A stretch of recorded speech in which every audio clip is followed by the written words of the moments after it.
इसे पता चल जाएगा छठी का दूध ना पिला दिया ना इसे तो मैं भी अपने बाप की औलाद हूं। जब 13 तारीख में रिजल्ट आएगा ना तो धुआं निकलेगा,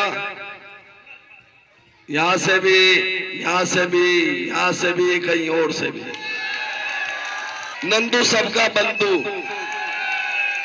नाड़ा 4 फुट नीचे लटक रहा है। दोस्तों नमस्कार, मैं हूं रोहित शर्मा और आप देखना शुरू कर चुके हैं हिंदुस्तान 9 न्यूज। आज उत्तर प्रदेश के लोनी में मौजूद हैं और लोनी का चुनाव बड़ा दिलचस्प चुनाव है।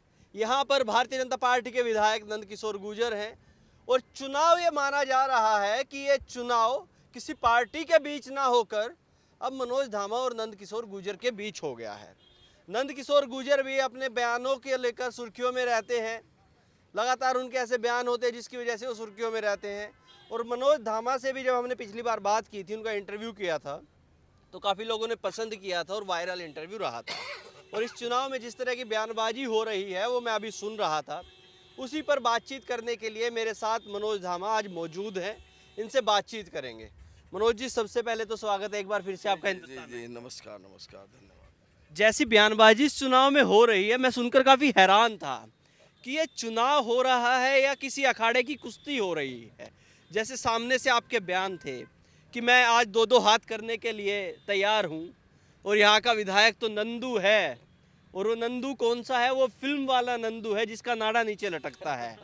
फिर आप कहते हैं कि 2027 में खंबे पे बांधेंगे और सांटे से एक बार इधर से मारेंगे, एक बार इधर से मारेंगे। ये क्या चुनाव हो रहा है या कुश्ती हो रही है? भैया पहली बात तो देखो, सांटे से मारने वाली बात ये आप कह रहे हो, मैंने तो कही नहीं, ठीक है।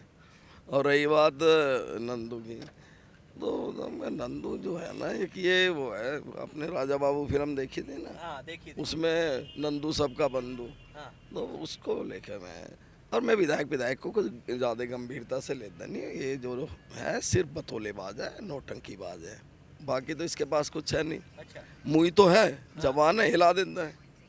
कहीं 1000 करोड़ पेल जाती है इसकी जुबान, कहीं 6000 करोड़ पेल जाती है। अच्छा। हाँ, मैं इसको बहुत ये मानता हूँ कि ये किसी फिल्म का जो होता है ना कैरेक्टर है, हाँ।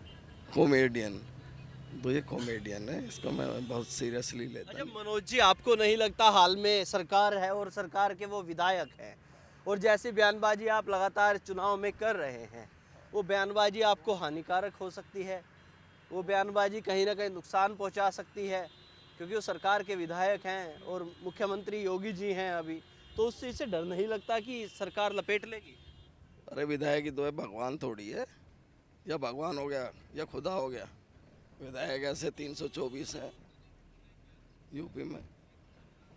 कोई डर नहीं है? किस चीज़ का? भगवान से डरता हूँ बस। ये चुनाव देखिए, निकाय चुनाव है, चेयरमैन के लिए चुनाव है, लेकिन मुझे लग रहा है ये अखाड़ा है और आमने सामने हो गए हैं अब इसमें मनोज धामा और नंद किशोर गुर्जर। क्योंकि जो बयानबाजी है उधर से भी जब मैं उनसे बातचीत कर रहा था, वो आप पे तमाम आरोप लगा रहे हैं। मैं बताया ना, जुमलेबाज, सिद्ध तो नहीं कर पाया आज तक कुछ। 300 करोड़ का घोटाला सिद्ध करा गया? नहीं हुआ ना। लोकायुक्त की जांच हमारे फेवर में है, टोटल सारी जांचें हमारे फेवर में, क्लीन चिट मिली हुई है। हासिल कुछ हुआ? कोर्ट में इन लोगों ने डाला, हाई कोर्ट में, उसे रद्द कर दिया गया इनकी PIL को। तो भैया ये तो लाइटली लेता हूँ इसे मैं बहुत। ये है जुमलेबाज और बतौलेबाज, और करा तो कुछ है नहीं लोनी में। अब सोचा कि यार चुनाव में ये डमी कैंडिडेट है इनका, मैं इसको भी सीरियस नहीं लेता। भाई प्रत्याशी बोले ना, हमारी तो धर्मपत्नी माइक संभाल रही है, मन संभाल रही है, अपनी बातें कह रही है, मुझे लोनी में क्या किया और आगे भविष्य में क्या करूँगी। इनके प्रत्याशी का भी एक बार इंटरव्यू ले लीजिए आप, उनसे ही पूछ लीजिए कि उनकी क्या योजनाएं रहेंगी, क्या उनकी अब तक सामाजिक उपलब्धियाँ रही, समाज के लिए उनका जो अब तक किया हो कुछ।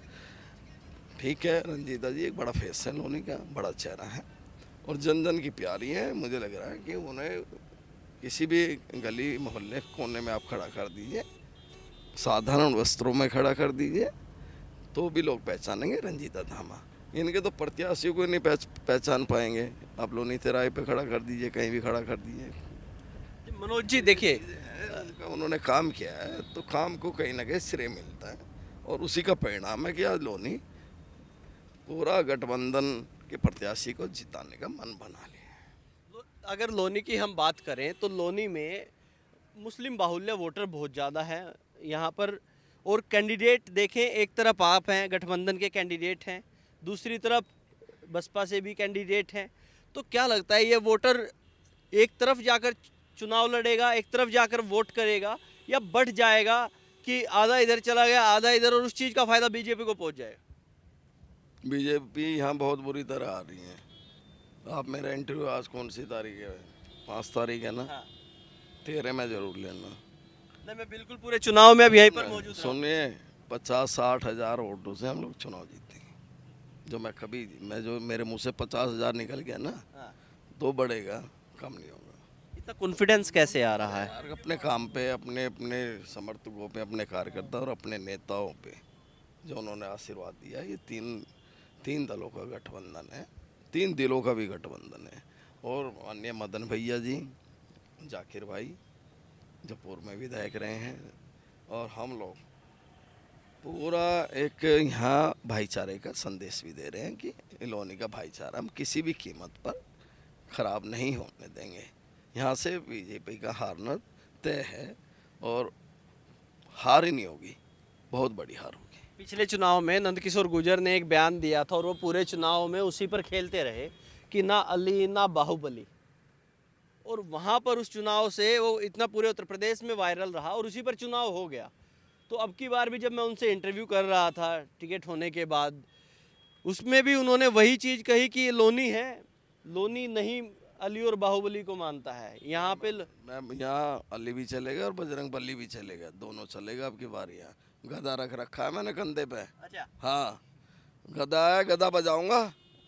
गदा रखा हुआ है, गदा बजाऊंगा। एक तरफ गदा रखा है और एक तरफ साठा रख रखा है। तो दोनों चलेंगे। दोनों चलेंगे।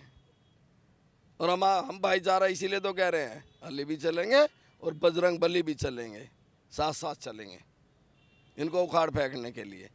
ये कहते हैं हम, मैं उन बयानों पे नहीं जानना चाहता, लेकिन अगर इस तरह की बात है, इस तरह की जो मानसिकता के लोग हैं, वो क्या संदेश देना चाहते हैं? भाईचारे को ख़त्म करना चाहते हैं। हाँ, अब वैसे तो बोलते हो मुस्लिम समुदाय को आप गाली दे दो, और फिर उन्हीं से चुनाव ख़त्म होने के बाद में उनके घर में रसगुल्ले खाते हो बैठ के। आप तो कह रहे थे मैं पानी भी नहीं पीऊँगा, फिर पिस्ते क्यों खाते हो उनके जाके? खाना क्यों खा रहे हो उनके घर पे जाके?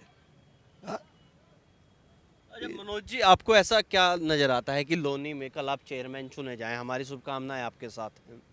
तो ये मूलभूत चीज़ें हैं जो लोनी की सबसे ज़्यादा ज़रूरी हैं। सबसे पहले ये चीज़ें करने की कोशिश करेंगे, इनको निपटाने की कोशिश करेंगे।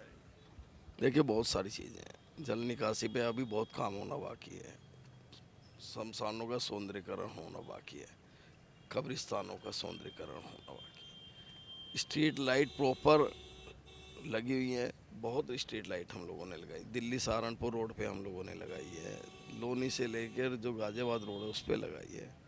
लेकिन अभी भी लोनी में काम की ज़रूरत है, क्योंकि लोनी रोज़ बढ़ती है, नई आबादी आ रही है, नए क्षेत्रों में अभी नाली, खड़ंजे, इंटरलॉकिंग टाइल्स, आरसीसी, डामर की सड़कों की ज़रूरत है, पार्कों का सौंदर्यीकरण होना है। शिक्षा को लेके भी मेरा एक सपना है लोनी के अंदर है कि एक लाइब्रेरी खुले गरीब बच्चों के लिए, चाहे मुझे अपने पर्सनल बेस पे करना पड़े तो हम लोग करेंगे इसको। और पूरा प्रयास रहेगा, लेफ्ट लेना है, पूरा प्रयास मेरा रहेगा कि हम लोग इसको बेहतर करें।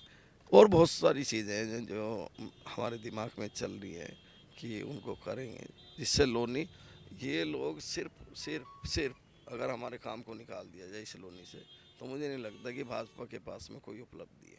एक आखिरी सवाल करते हैं और उसके बाद ख़त्म करते हैं।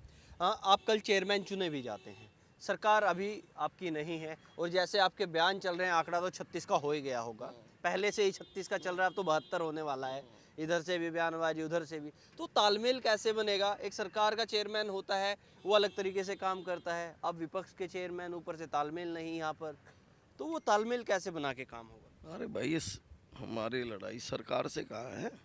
सरकार से कहाँ लड़ाई है हमारी तो इसी से ही है, इससे लड़ते रहेंगे हम। और ये अब की बार मुझे नहीं लगता इतना हताश है ये कि इसको घर बैठ जाना चाहिए चुनाव के बाद में, और नगर पालिका सुचारू रूप से चले। उसमें हस्तक्षेप अगर करने का प्रयास करेंगे तो मुझे लगता है कि इनका ऊपर सरकार जो इनकी बैठी हुई है वो भी इन पे लगाम लगाने का काम करे, क्योंकि ये इस चुनाव को तो हरवा ही दिया, ये तो तय है।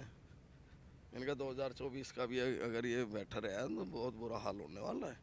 लोनी जीरो पे पहुंच चुकी है आज की तारीख में।